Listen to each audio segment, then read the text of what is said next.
Hi, welcome back to Future Fast. And like always, we have a very interesting guest. And before I introduce our guest to you today, I hope you're enjoying our ride in conversation with amazing people. And if you have not checked all the conversations, I really urge you to do it today. And for those of you who have not yet subscribed, click on the subscription button today itself. And jumping into our conversation today, we have Ashish Dutta.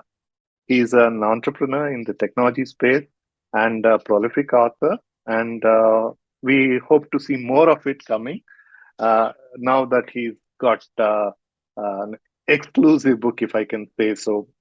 So, Ashish, welcome to Future Fast. And thank you so much for making time to be here with us today. Thank you so much, Nanjunda. It's a pleasure for me too.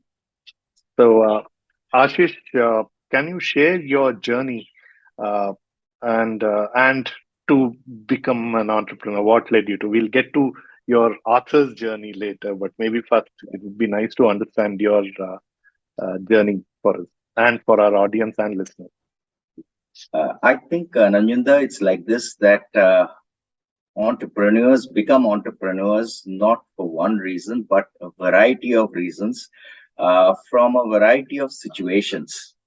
I became an entrepreneur if I can express in a very foolish way, which was that I was working in Calcutta.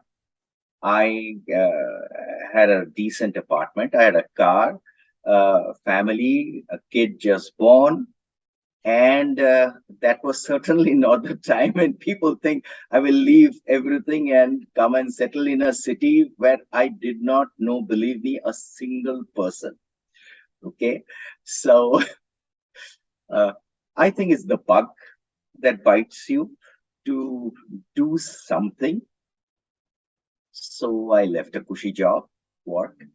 Uh, I came to Bangalore and started off. Before that, I was doing in my previous a purely, largely brick and mortar operation, which is taking care of production, running factories, doing procurement, purchase and procurement, handling labor.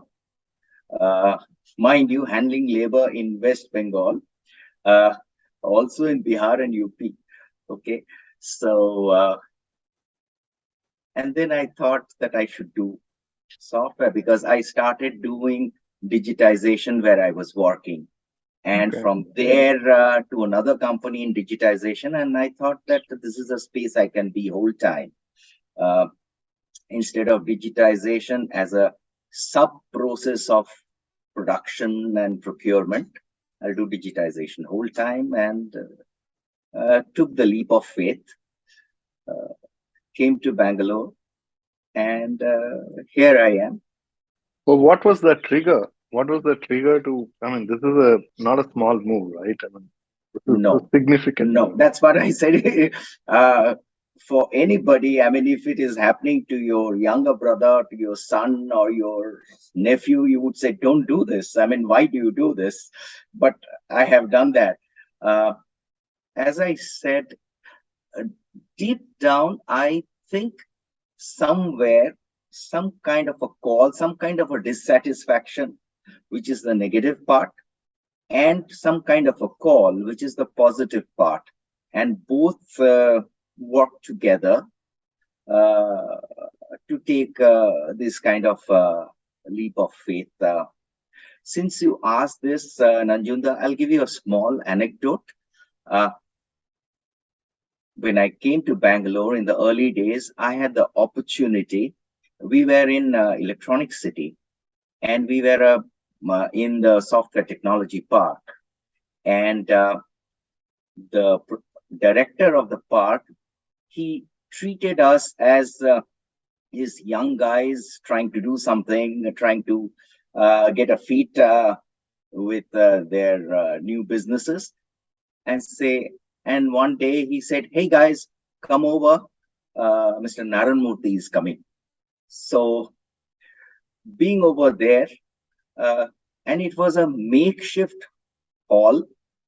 Okay, STP was a makeshift hall, and Mr. Narayana Murthy came, and we were about 10, 15 odd young people sitting around him and talking to him. And I still remember him saying that, look, when I decided to start my own business, I told my wife that, look, I have a car. I would not have that office car. I fly. I would be traveling by train. So all these perks that come with a job would not be there. Still, I make it in my business. So is that fine? I'm telling this story because it comes from someone whom we all revere. Amazing person, absolutely amazing person. So I knew what was in store, but I knew after I came back. Okay, after I came to Bangalore, and this chance meeting with Mr. Narayan Murthy on a almost one-on-one basis with 10, 15 people like us. So that's his story.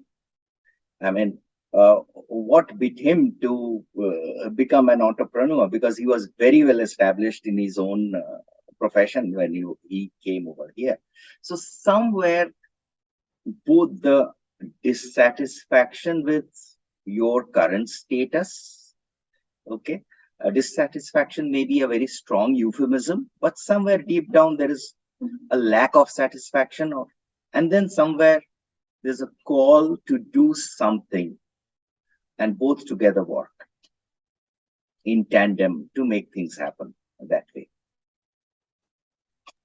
Right. And you come to a city which is new to you, nobody from the past. So how did you go about getting started? Because honestly, I've not done anything like that. I've been an entrepreneur for a long time, done multiple things, but something like this is. Uh, I tout this story all over, wherever I am, wherever I go, that I created or started a software business in Bangalore on one day, and I have not paid one single paisa of bribe to do that. And sometimes people are sarcastic. They say, you are lying. Or they say, try to do it now. Okay. Or whatever. But that's true. I met the director in Delhi once before I came. I went to it was called Department of Electronics, Nanjunda. It was not IT ministry, was not there. DOE. correct. Yeah. And I went to DOE office in Delhi, and I said I wanted to start a business in Bangalore. And said, hey, hang on, hold on. Bangalore STP director is here. So That was BV Naidu, right? no, it was before Mr. Naidu, Dr. Vardhan. Yeah. Okay. Yeah. Mr. Naidu was instrumental in doing all the VPN and other those connections. And Dr. Vardhan came and said, you want to start a business in Bangalore? I said, yes, sir. Come here. Then he got a bunch of forms, gave it to me. Come and meet me with the forms, filled, okay, with a draft done.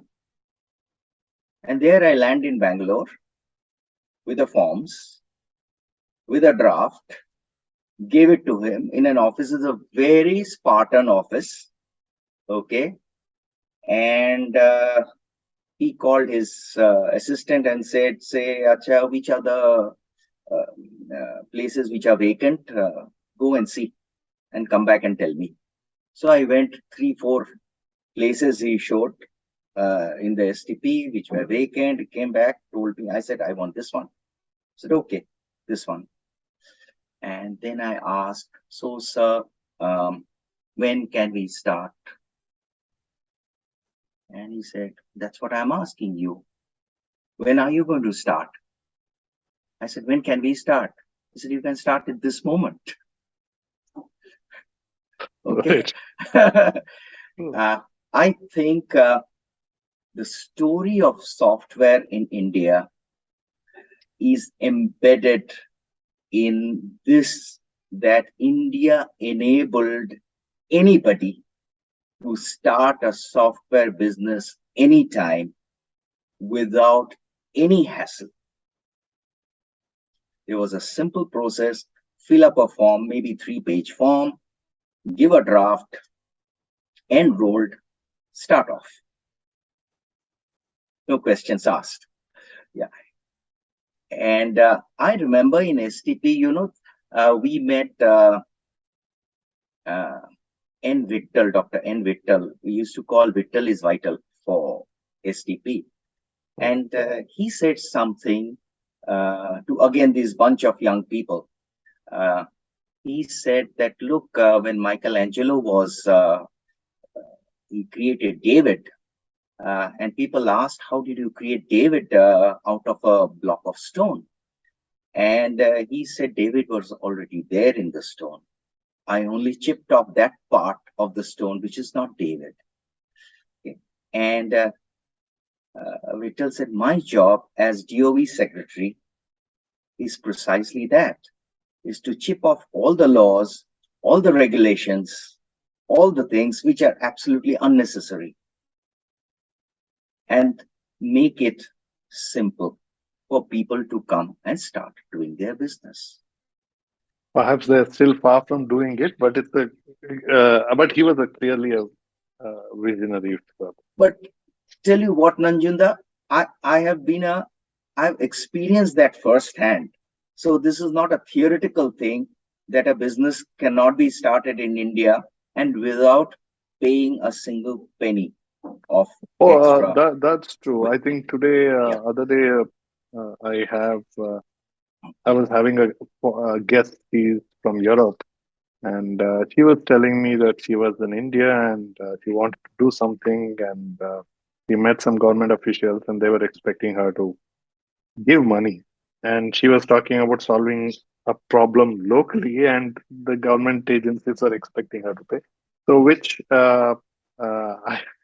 is possible, but it's not the whole truth. I mean, it's not that everybody has. No, I know. I have run factories in Bengal, Bihar, and Uttar Pradesh. So I know what bribe is. Okay. And from there, I came to know how a business can be started so easily and so smoothly, so honestly. Right. Yeah. So I've seen the two extremes of India firsthand. Yeah. And clearly, Ashish, I mean, we kind of come from a generation where when we started, we used to refer to it as starting a business, not the startup. But not the startup. Yeah. Right. And obviously, no thought of getting an investor on board, right? When you start, the thought of onboarding a customer is paramount and priority, Absolutely. not onboarding an investor. Today, people start a business. And so, how was that? I mean, how do you articulate? What was the first customer onboarding? How long did it take? So, we took, I think, about more than a year. Yeah, to do that. And interestingly, it was in Germany. Okay.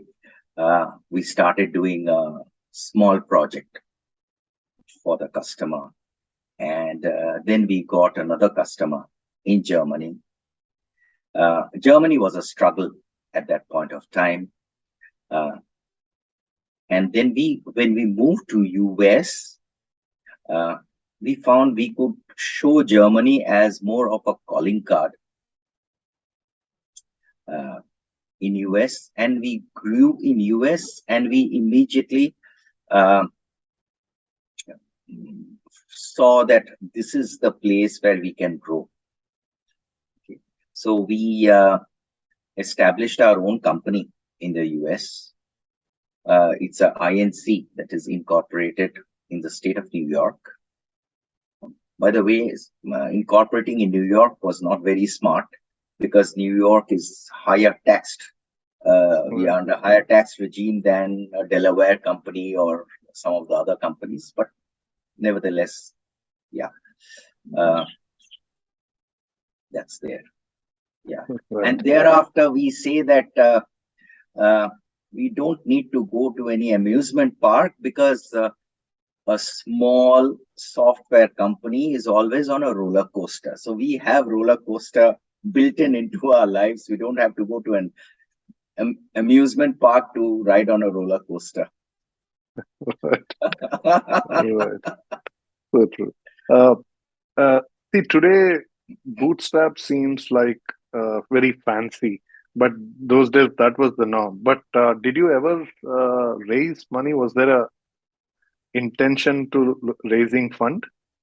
Maybe because Nanjuda, I came from a very strong brick and mortar system where you put in your own money.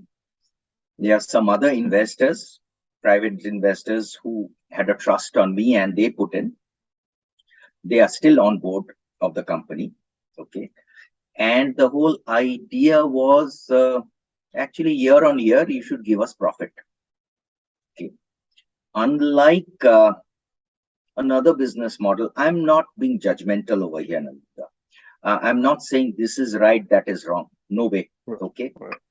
Where you say the other business model, maybe you take a lot of investor company, you pump in a lot of money, you grow, Fast, you scale get to high. the Yeah. you get to the market, you yeah create a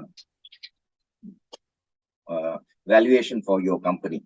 Okay, and then you see how you can exit this. Uh, that I never did or never thought of because I thought that was not me or not my cup of tea. Even if I wanted to, perhaps I would have miserably failed in that. Perhaps. I know how to have a strict rein on my profit and loss. Okay. Uh, and show a positive balance sheet year on year. That was more important. Yeah. No, I think that one point you mentioned, which is very important, is that make profit sharing available for investors on a regularity. Mhm. See, here in even including personally, I know a whole lot of investors also have had so much of challenges. As an Mhm. angel investor, you invest early on, and there are businesses when they scale, they don't even give out dividend, Mhm. Mhm. right? And I even know of some very big ventures which have done extremely well in the public domain per se, but not having gone public or not having listed, and their investors are still stuck for years together without getting a rupee of dividend. And also, the founders are not willing to uh, value the company at a current, at the current valuation, and even give them an exit. So there are all kinds of situations. So in fact, that is where, in fact, I promote tokenization as a way forward, both for the founders and investors, from a point of liquidity for founders and also liquidity for investors, and they don't have to get stuck at the with the fancies of the founder if they want to operate in that fashion. But this is a very, very good part, and that's the way I think you're able to retain investors without wanting to exit, because they anyway are standing to benefit. Yeah. But what's Yeah. what's the way forward? Are you looking at an IPO? No. Uh, because I would like to operate within the means, within the managerial means, okay, of my capability. Yeah. So, and we can actually grow from internal resources that we are generating. Okay. Uh, and I need to ask a very clear question to myself. At one point of time, there were many people, like mainly consulting companies which came, okay, said, are you looking for an IPO? We can. So the first thing I asked, I have to ask myself, I want to grow. Yes, I want to grow. I want to go to what extent? That's something I have to decide. And I don't want to grow astronomically. There is nothing wrong in growing astronomically or exponentially, but I don't think I can managerially handle an exponential growth. Okay. And then I said, for that, why do I need money? Extra money from outside, other than what I can generate within the company. Again, as I said, Nanjunda, it may be a limitation, my own limitation, set from my hardcore brick and mortar background. You got to bring in a surplus every year. Right. Yeah. Right. Ashish, you came from a factory which is traditionally a blue collar job, right? I mean, managing blue collar resource. And uh, when you came into getting started with the software business, it's about handling people more intellectually driven, right? At least educated. Today, much of the software business is not today, but much of the growth of Indian software industry can be attributed to a shade of blue than a white white collar business, because most of the businesses grew doing testing or not really a core application development or product development business. But for you coming from Calcutta to here, it was clearly a significant shift. And what were your challenges in your own transitioning from the way you thought and the kind of labor you mentioned you managed to the knowledge work?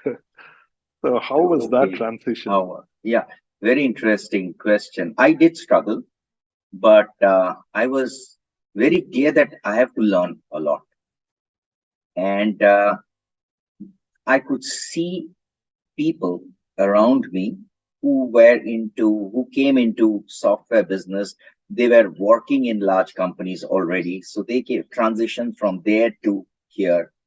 Okay, they have other challenges. Yeah, some are definitely more technologically more equipped than I was. Yeah, but I wouldn't say managing or handling people. You know, when we say managing or handling people, we are perhaps using a word which is itself creating a barrier. I would say taking people along. That has never been a problem with me. And even now, the greatest satisfaction, Nanju, comes from when let's say, I'll give you two incidents or three incidents. An ex-employee, okay, he showed up in office. Okay, he's working for a big company somewhere. Okay. Showed up in office. I said, Ari, what's up? Seeing after a long time. No, sir, I came to invite you for my sister's marriage. Okay. Now, he has nothing to get from me. He worked with me maybe 8 years ago. He left us. And when his sister's marriage came, he thought he should come and invite me. Okay. I take that as data points of what I have achieved. All right. Let's take for another instance, another gentleman who used to work over here in India. We sent him to US. He worked in US, then he left. He was working with another company. He got to know that I was transiting through Newark Airport, and I had a 5 or 7 hours layover. I was going. Our office is in Buffalo, near Buffalo, New York, and I was coming back home. So typically, I had to go to either Newark or Chicago or somewhere to get a flight back. And he came to know, he said, I'm going to pick him up from Newark Airport and we are going to have lunch. So here's an ex-employee working for another company, US. He came to the airport, got me by my luggage, everything, etc. Let's go home. And we had a spread of, good South Indian meal. So I never had problem taking people or going people along with me. So, and I don't think in term of I have to manage them. Okay. It came naturally. So maybe I'm lucky that way. Yeah. Oh, well, from a point of getting work done, right, or getting job done, right, and the way one needs to communicate, to the way you set expectations and manage expectations, these things are bound to be very different, right, from in a factory to. Right, absolutely. So from that respect, more than managing or engaging your employees, uh, it's your mindset, right? What helped you transition from that? Because it was, I think you require to change the way you think and the way you operate, right? So how did you go about that exercise? Was there any courses you did, or books you read, or you had some coaches or advisors who coached you or helped you? What helped you in the process of this kind of a transition? Okay. When I was managing a factory or factories, in fact, mind you, I was not only interacting with the workers, laborers over there, but also managers. Importantly, there was an army of government inspectors. You have central excise, you have customs, you have this, you have that. So they are a completely different breed of people. Okay, so I had to go along well with the excise inspector, with the excise superintendent, with his boss, the deputy commissioner, okay, of central excise. So it wasn't that I was only interacting with the workers who were more or less, those parts were clearly defined, set, and there were managers who were managing them. Okay, but here is another completely different breed of people who are completely beyond my control. And I have to take them along. And perhaps unionized as well, right? That part of India is famous And for. unionized as well. Yeah, unionized as well. Fortunately, I never really faced, uh,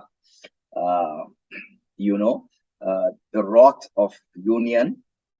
But if I tell you some story, uh, there's a factory which is in a very quote unquote sensitive, difficult place. Okay, in the outskirt of Calcutta, and there was this local guy, local dada, political dada, who was not able to get a foothold.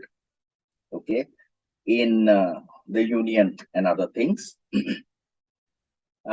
He came to my office one day, and mind you, I was young, very young. I was managing, and he said in his inimical way, "Ki mera jaan hazir hai." He spoke in Bengali. I will give, and you wouldn't believe, Nanjunda. He took a knife, okay, and I can give blood for you, crack, and blood came out. I said, "Hurry, hurry!"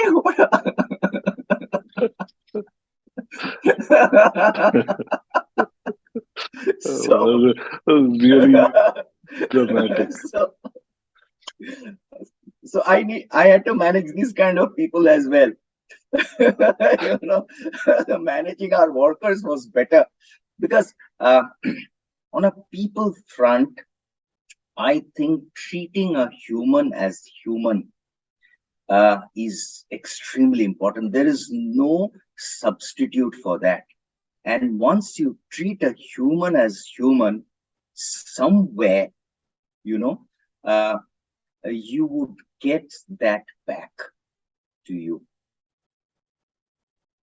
Yeah. Right. So,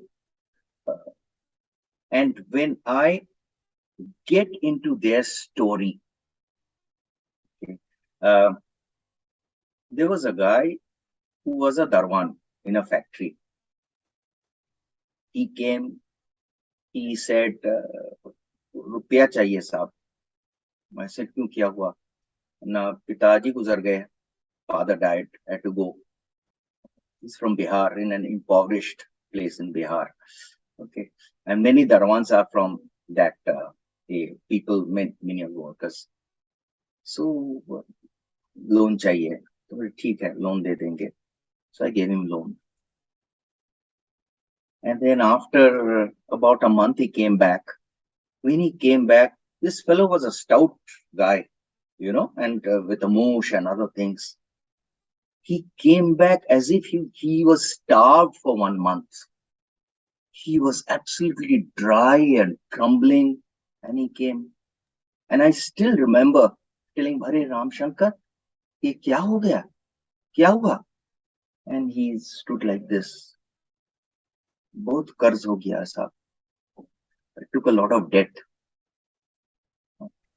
So when I go into their story, listen to them, you know, that in a village he had to go, he had to feed the entire village, he had to give kapda to their entire village, he had to, and for everything there is a fellow who will give him money. And I said, कर्ज लिया, कितना में कर्ज लिया? How much? 12 रुपया. 12 रुपया. 12. See, 12 रुपया क्या होता है? 12 रुपया का मतलब 12 rupees per month per 100 rupees. Okay. That's 12%. No, Monthly that's interest. 72% Annualized. annualized. No. Or something 12 like that. rupees for 100. No, Okay. yeah, some. तो I said, अरे तू अपना पिताजी का श्राद्ध करने गया था या तेरा श्राद्ध करने गया था? So now, firstly, you listen to their story. Okay. Then you try to genuinely try to help them out. Okay. So I have done that all my life with many of, I have empathized with their state of affairs. Somewhere, you know, that helps. And human beings, people, some people are unpad, some people have a lot of certificates, but at the human level, you know, to a large extent, people have similar emotions and yeah, similar feelings. Yeah. And Well, unpad is uneducated. We also have significant outside of India following for this podcast. So. Okay, unpad is uneducated. I say unpad is illiterate rather than uneducated. Right. Illiterate. Yeah. Okay. Yeah. So. Well, just want to change the track. You are regarded as one of the pioneers in the business process. Yeah. How did that come about? Okay. And in fact, the first book I have been associated with, I would like to show you. This is the first ERP book from India. And thanks to our good Professor Sadagopan, who is one of the greatest minds in the software area. He was, in fact, and this book is edited by him, and the chapter on business process is mine. So it's an edited book. Okay. I came to know of this company in Germany. It's a small company in a small town called Saarbrücken. They call it Saarbrücken. And this company is owned by a professor, and who created this business process modeling theory and tool, and that concept is used by SAP. So SAP, when they started, they were using the tool of Professor Shea, and we found it very interesting. And they were interested to actually have that tool also sold in India, but the tool can't be sold as a box. It has to be done with a complete consulting around it. Uh, okay. Correct. Consulting means you actually do process modeling around it. So me and a few other people, we got ourselves trained over there. And when we came, we did some of the largest SAP projects in India we were associated with, but we were associated as process modeling people. I guess Not as your previous manufacturing background would have been hugely advantageous here, absolutely, right? absolutely. We understood what is manufacturing. I understood what is, uh, goods moving from here to there, information moving from there to there. Yeah, so that, yes, definitely helped. Uh, and so we started pioneering the concept when DPR was, very much in the vogue. And this is when we got associated with IIM Bangalore. And IIM Bangalore at that point of time were doing a lot of seminars and conducting workshops for on ERP implementation. And what is ERP to how to go about to etc. And this is where Professor Sadagopan roped me into those, and we did umpteenth number of workshops in Bangalore, in Hyderabad, in Coimbatore, in many of these places. And it was in the course of this journey that Professor once said that, look, we don't have a book on ERP. The only book we have is SAP manual. And like any German book, it is extremely precise and extremely unreadable. Yeah. So let us do something which may be less precise, but with managers will understand. Because SAP manual for a manager is almost impossible to understand where it is taking through. Okay, so that was the genesis of writing this book, and that was how I got involved in pioneering the concept of business process engineering. We did a very large project of SAP implementation in Tata Steel. We were involved in. Okay, that was a huge project. Yeah, perhaps the biggest that kind of a project we did, involving Calcutta, Jamshedpur, Mumbai, all the three cities. Yeah. Well, I remember talking to a friend who was head of a division in one of the large corporates where they did ERP implementation. And his division was supposed to do the implementation for one of the business units. And after the implementation, obviously, these SAP demands uh, uh, a resource who are trained to handle this part. And that business unit didn't want to take any additional resource towards it.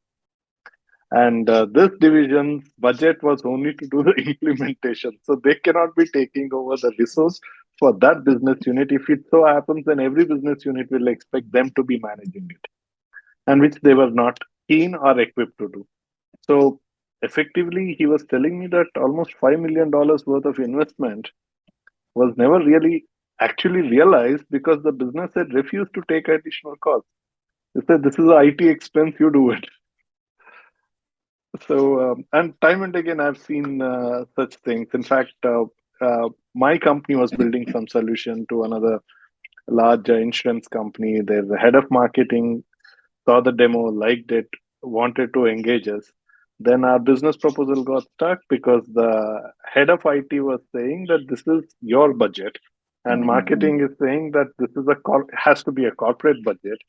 And then MD calls the CFO and says that if you want to put it under corporate, then it has to wait for the next year's budget. So, so all these ERP is a very complicated way of doing. No, no, Uh, this happens. This happens. We had an incident. I would not name the company. Uh, that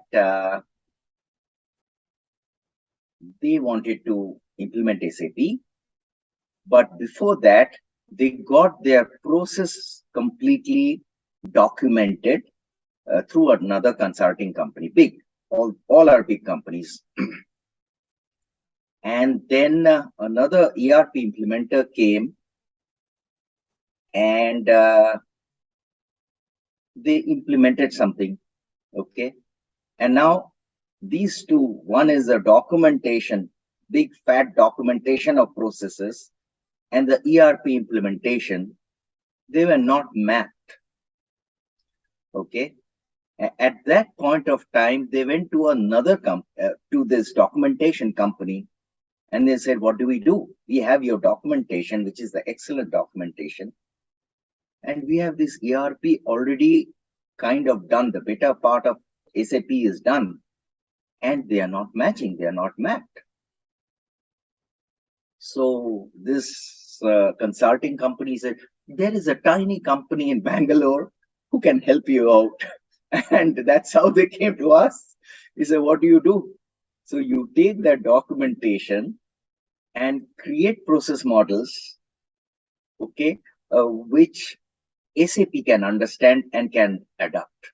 So we did that. Tata Steel that way was very smart. Uh, they first gave the job to us, okay, and they said we want to get the process completely modeled on the basis of SAP because we understand our processes, okay. And then it was PwC who implemented. So in Tata Steel, we worked with PwC with their engineering processes, hardcore metallurgical processes, where actually being consulting was done by POS Data, which is the part of the data wing of POSCO Steel.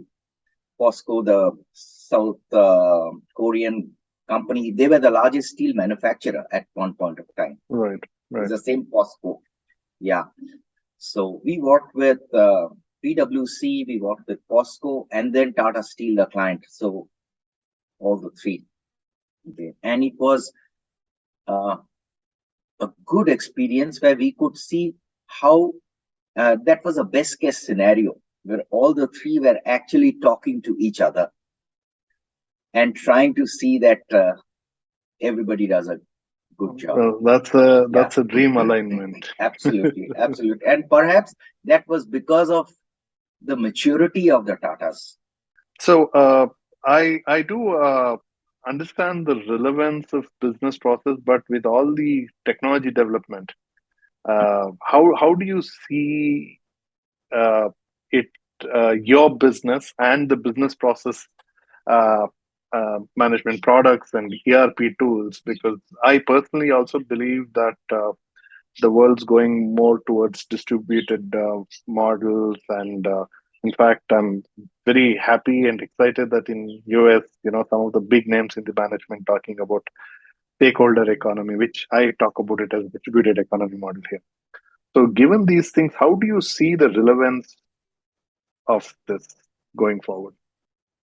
See, from business process, I wrote an article long time ago. I don't remember whether it was for Economic Times or any of the other. Is BPR is dead, long live business process. So BPR came like a Cheshire cat of Alice in Wonderland. Even after the cat vanished, the smile remained. So even after BPR came, created waves and vanished, but what it gave is hardcore process. So thereafter, if you see whether it is ERP, whether it is CRM, whether it is today e-commerce, and even in distributed process, you still are talking of processes, and process is getting, the concept is getting more ingrained in whatever that we are doing. True. Yeah. So that was a big gift.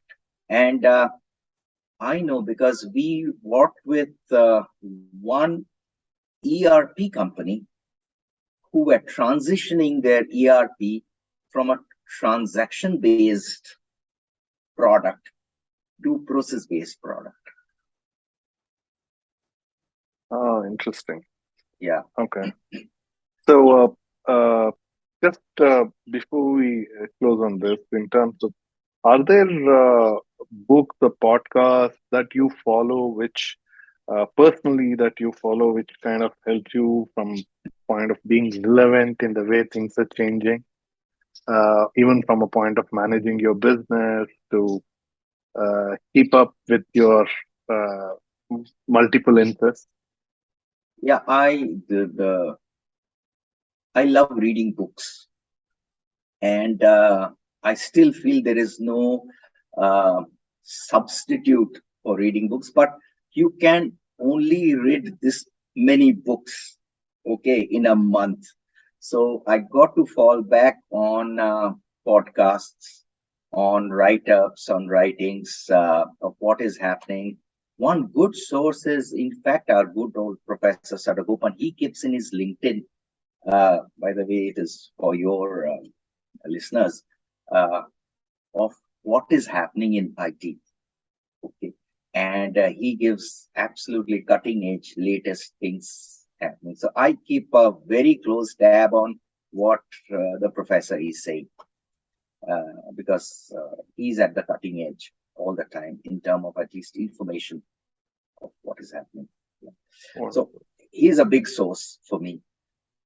Uh, and thereafter, I chance upon certain other podcasts. But as somebody, a go-to person to actually know what's happening, what's coming, what may come, uh, his write-ups and other things are, yeah, Oh, interesting. yeah. Right. Well, thank you so much for sharing your journey. And before we get into taking up on the next course, in fact, I'd like to urge our audience and listeners that please go ahead, feel free to share this conversation, and do come back soon because we're going to be talking to the author, Ashis Dutta, and what his journey as a writer and what else we can look forward to. So, till we come back again, enjoy the ride and don't forget to subscribe. Once again, thank you so much. Thank you, Thank you, Ashish. Nanju. Thank you, Nanjinda. Thank you so much.